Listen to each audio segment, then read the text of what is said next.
Hello, welcome to Kim and Friends, where we laugh through the chaos, cry whenever the hell we feel like it, and always keep it real.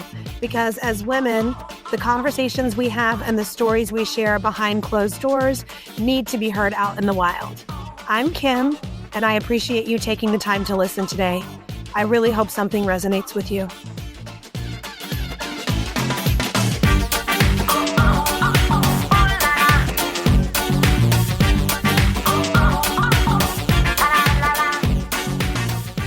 Everybody, it's Kim here again with another Minisode for Kim and Friends. I'm glad you're here. Thanks for listening. I've been avoiding recording because I got it in my head that I wanted to talk about raising boys, and I'm feeling like sort of scared to talk about this topic for some reason, and I don't think I've landed on exactly why yet. So I'm just going to start by saying, I don't plan what I'm going to say when I come on here.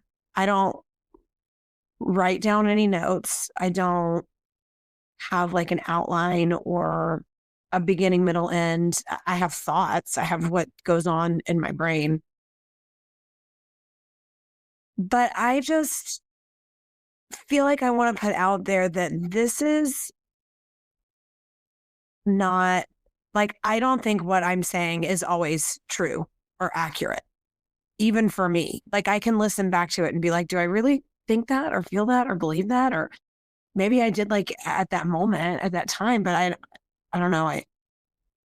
Maybe it was just something that was going on that day that made me put it out. So this is not gospel. This is just the inner workings of my brain, which are highly imperfect.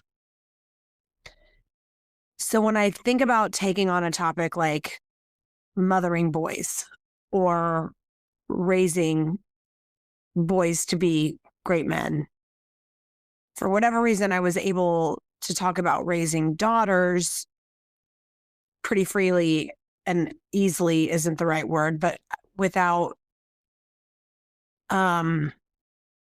concern for how it would be received, or without, I don't know, fear of backlash, maybe, but that doesn't even seem right because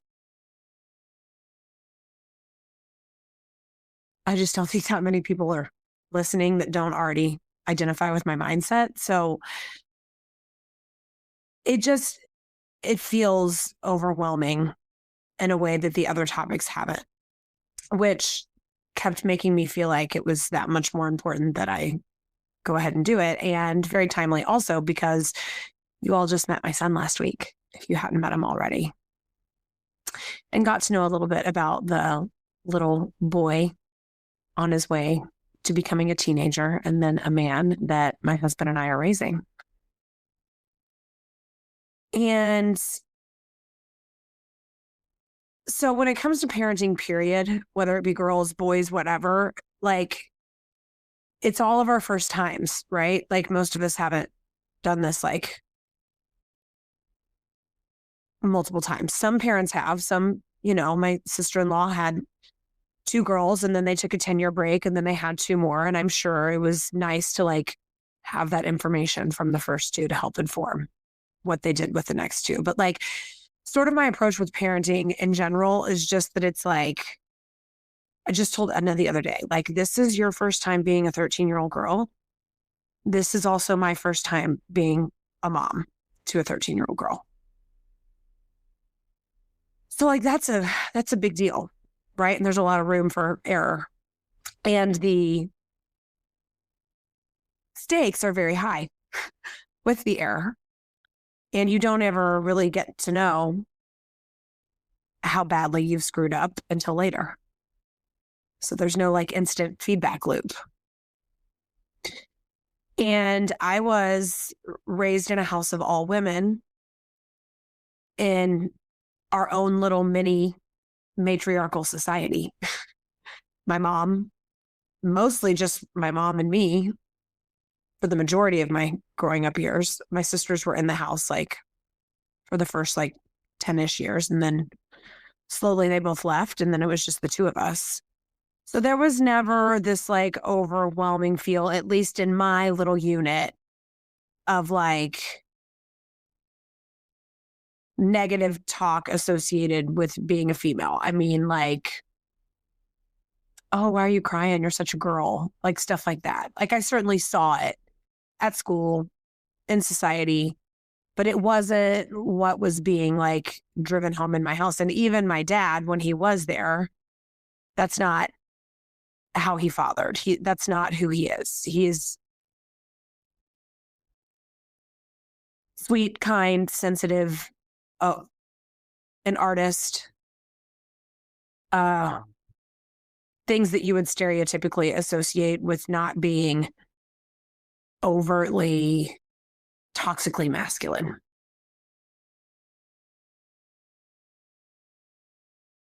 So it's more the way society has informed me about men and what they're supposed to be and how they're supposed to interact, and how, in my opinion, this patriarchal society that we live in has given men a raw deal too. And I don't think I hear it described that way very often. I also just want to take a beat and say that, like, I recognize the privilege that it is to live in this country.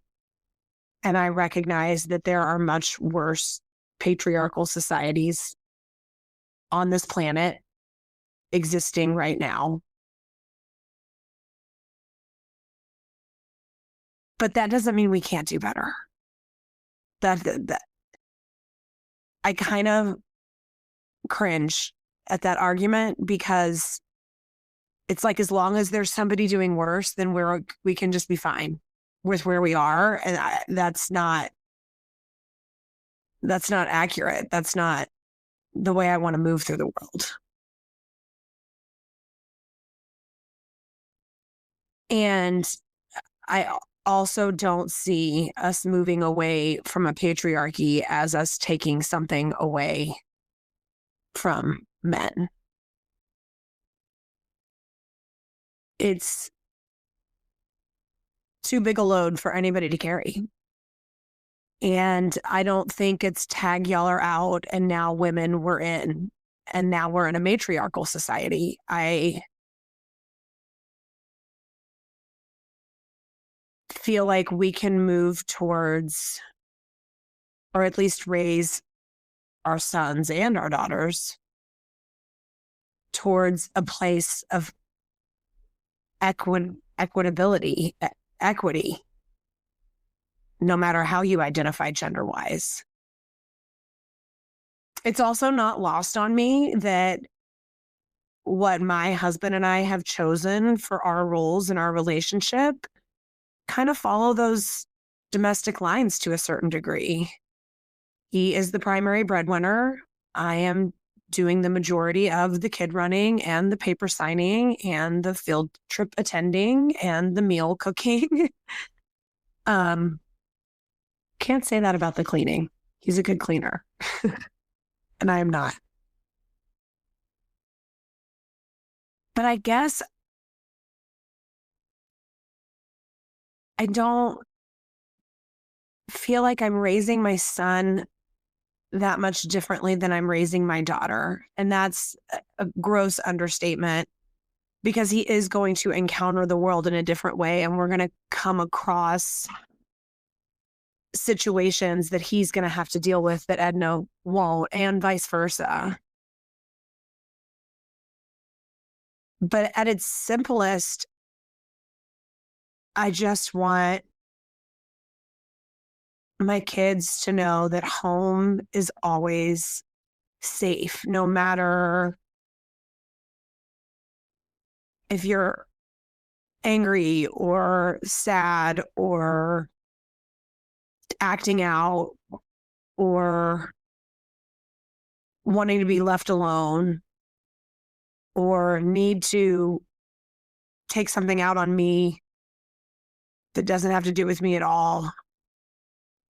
I feel like it all starts in the home with whatever your parental unit looks like in your home. For us, with me and with Daniel. And we try to keep level expectations for both of our kids chore wise at their age level. I'm really sensitive to that. I don't want my son, not only just because he's a boy, but because he's the youngest, to get off the hook.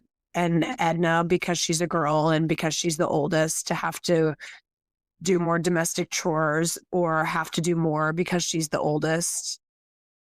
I mean, she does more because she's older and she can, but as he ages, we do, they see Daniel mopping floors and cleaning bathrooms, and they see me cleaning bathrooms and cleaning kitchens, and Edna unloads the dishwasher and Goose loads it. And these seem like small, like minor decisions we've made as parents, but I feel like it resonates on a larger scale.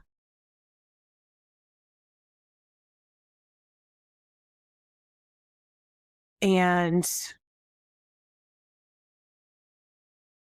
I feel like the way we talk about the world, the way their dad and I treat each other in front of them and behind closed doors. And it's not so much about trying to make them be the people that I think they should be, or trying to make Goose the man that I think he should be. It's more about trying to figure out the man Goose wants to be, and how can I help him chart that path. And he's already proving to be quite the sensitive boy, which does not disappoint me one bit. But he has never been told that crying is girly.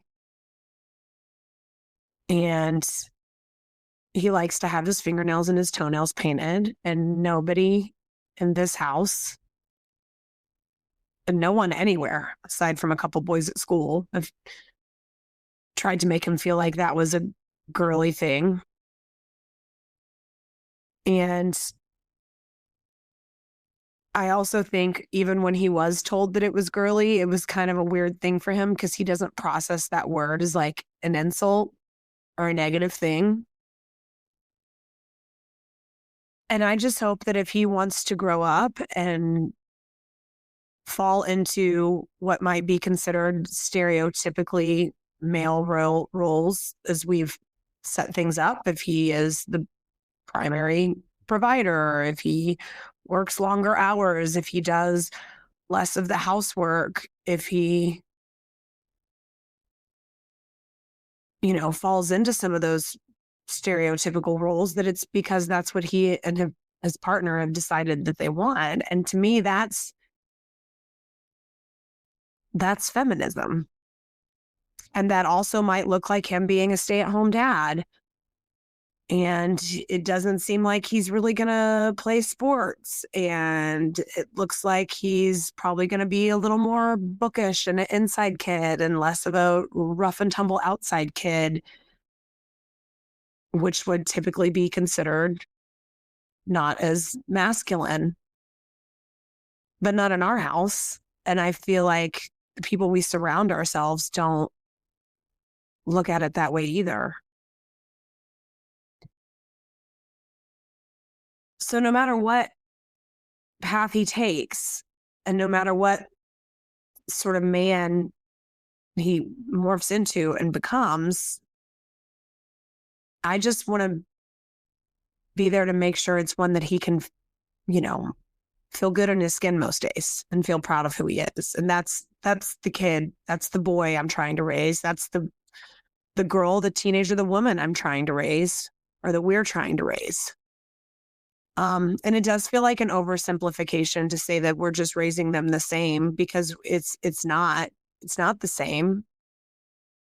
not just due to their gender, but due to, their age difference, due to their own different personalities. We're going to handle them differently. But I hope that maybe just thinking I am, of course, along with Daniel, raising him to be somebody he can feel proud of means that I'll be raising a sensitive, smart, kind, positive contributor to society. Man. So there's that. Again, not gospel. Don't even know if it's going to make sense when I listen back to it. I've been struggling with this one, so I would love to hear what any of you have to add or say, or what this might have stirred up for you, because like I said, this is most of our first times doing this. Anyway, I think I'm going to get Goose to play a song for y'all too, and we'll end with that today. And I'll hopefully see you all next week. I think I'm going to have Edna on. Bye. Morning in Yellowstone.